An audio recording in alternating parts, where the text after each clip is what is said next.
Gather close, for the sky grows clouded, wind carrying tales that time has shrouded, this one itself a horror from 200 years ago. Set within a village sleepy, a boy named Sam was busy sneaking out of church and creeping into the darkling fields below.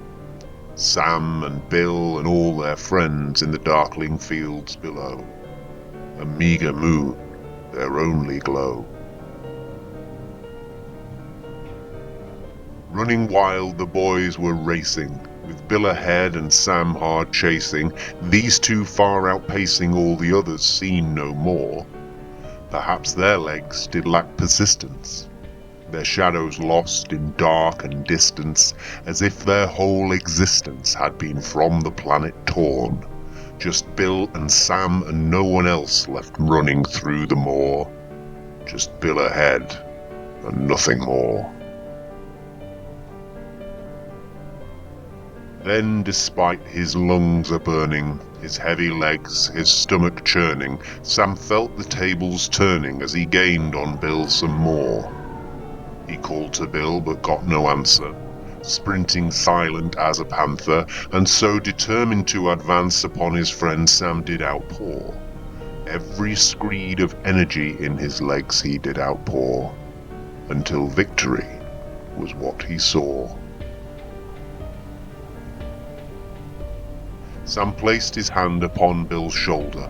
The very touch made his blood run cold, and when Bill he did behold, Sam's triumphant grin did freeze.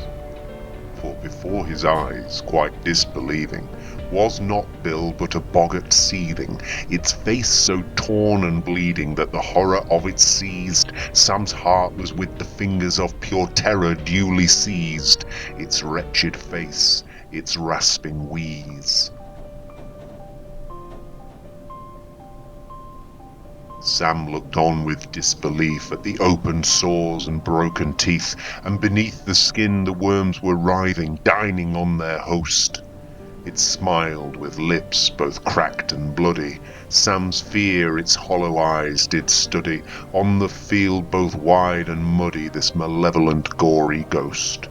This torn and wretched, cursed and fetid Boggart man approached, with grasping claws it did encroach.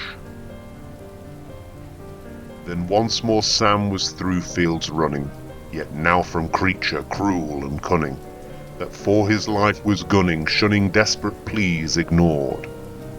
Loudly Sam was for mercy pleading, while close behind could hear it breathing, its rasping, wretched heaving, weaving fear into his core, his freezing, disbelieving heart beating faster than before, lest it not beat any more. A storm above now set it raining, with lungs of little breath remaining. Sam saw the creature gaining, straining hungry for its prey. Through blackened fields both boy and nightmare, fiend with footfalls unnatural light, haired fast and past the point of fright, where Sam could no longer say if he would ever yet again see the warming light of day, or into darkness fall away.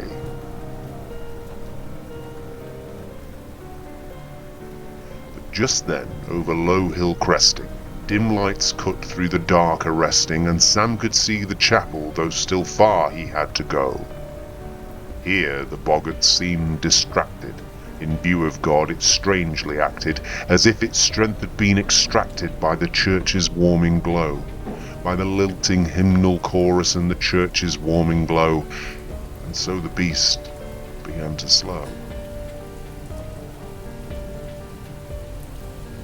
Sam gasped for breath as he reached the church, turned around and through darkness searched, for watchful eyes are lurking midst the birches in the grounds.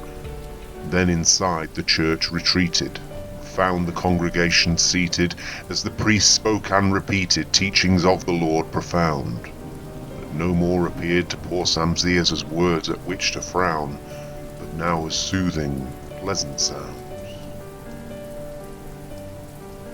At last the church grew silent quite. Sam raised his head and sat upright, to find the congregation staring at him, all drop-jawed, Well, Sam, they saw, was greatly altered. Pigment in his hair had faltered, now white as snow, as though he'd aged 50 years or more. A single night, a fearful fright that shook him to his core, of the Boggart on the moor.